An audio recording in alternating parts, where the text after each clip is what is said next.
Roaches. They're good units, I guess. They're made a lot in ZvZ. Bahanky! Thanks, Bowman. Love you, buddy. How to micro roaches? What do you do?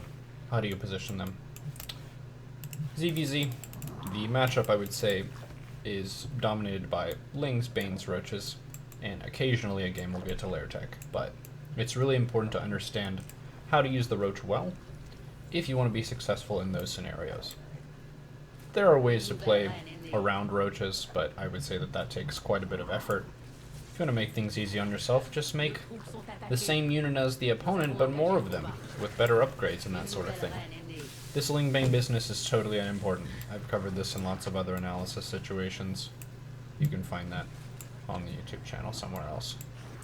But the real meat and potatoes of the question that was asked and what we're looking to address here is, how do you micro your Roaches when the Roach versus Roach battles are fighting? Roaches and Ravagers, how do they work? This is not really that important either. It was just some Ling Roach pressure, now I'm falling back with a drone lead. So, you have a drone lead. You have your tech about to start up, layer gases, saturation, not the point of this video. The point of this video is when shit hits the fan and a Roach versus Roach battle happens, how do you micro efficiently? Because a lot of battles can be won or lost with good formation, good positioning, and good adjustments to the fight. So let's take it slowly and break it down step by step. What's the first step to having a successful fight?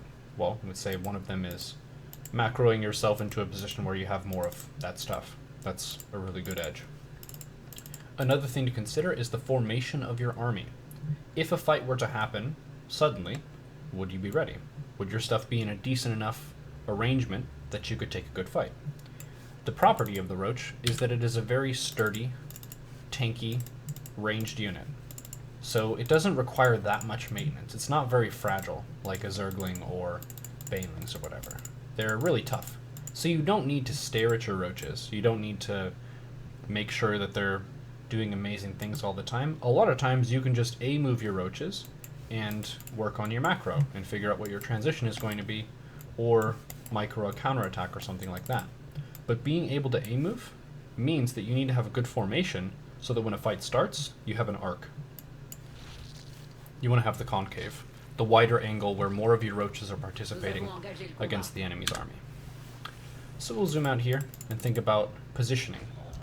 Positioning right now, I have the high ground, and for anyone who saw Star Wars, Obi-Wan just wrecked Anakin because he had the high ground and Anakin tried to attack uphill, which is a bad idea.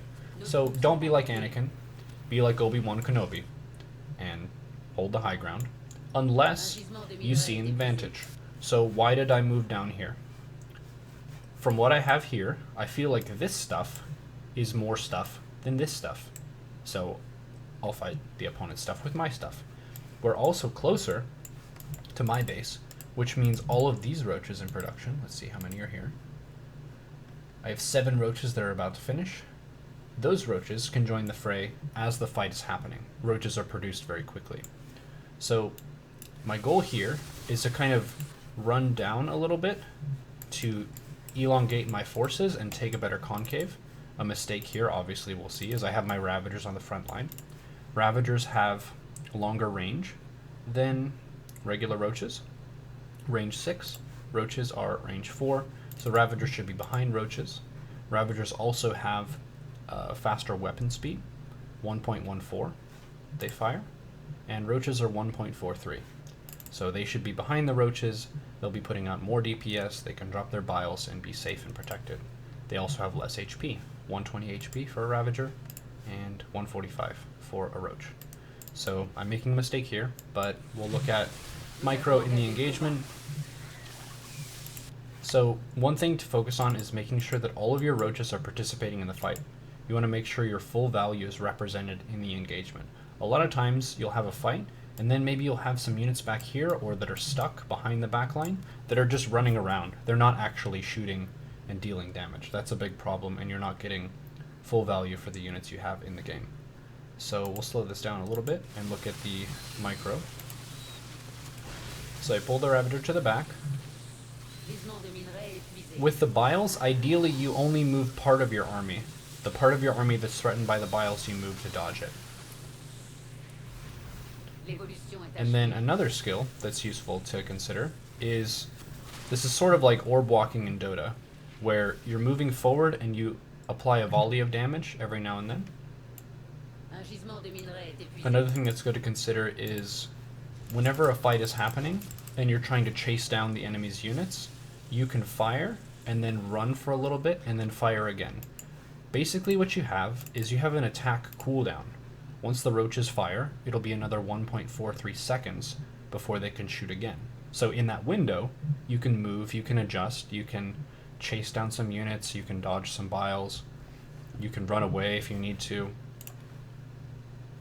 So getting to know that 1.43 seconds, it's not really something that you count out loud in your mind. You just think about the relative rhythm of how quickly roaches swing. So you see some roaches will volley, and then they'll scoot forward, because I feel like I can win this fight, and I want to get right on top of this army. So they volley and they scoot forward. Or if I wanted to retreat, I could volley and then move back. But you have that 1.43 seconds between each swing, where you can make those micro adjustments. Now, something that's not micro related, but is a huge factor in winning a Roach versus Roach game, is continuing to make units during the fight. A lot of people will focus on the micro so closely that their macro just falls off. You don't really need to pull your camera away from a key engagement to be able to select your hatches. You press the hotkey, select your larva, press the hotkey, and then press the roach button and hold it down. You make roaches, add them to your control group, and then they'll join the fray eventually. So sometimes a player who wins a fight can end up losing because the other player produced army units more effectively. So think about your macro and just trying to make more stuff. Think about your position on the map, taking high ground when you can and knowing how to defend that. Using a good formation and trying to get an arc. Making sure your Ravagers or Hydras are behind the front line of Roaches. And then this game was mostly just Roach versus Roach. But if it was, say, Roach Hydra versus Roach, if you're taking a fight with Roach Hydra, generally you want to make Roaches during the fight, because you need to have some front line in your army, and the front line is what's dying. The Hydra should be kept intact if you have a correct Roach buffer to protect them. So you're replacing the tanks that are kind of your meat shield for your army, so your Hydras can continue to get work done. Roaches are also produced more quickly than Hydras, and they can run across the map faster. So here it's mainly just a move, and I'm focusing on my macro and stuff. Anytime you're winning a fight, that's a great time to just go back to your bases, make sure everything's injected, make sure you have a follow-up like upgrades and tech and that sort of thing. But those would be the main things to focus on in Roach Micro. Rip Anakin Skywalker.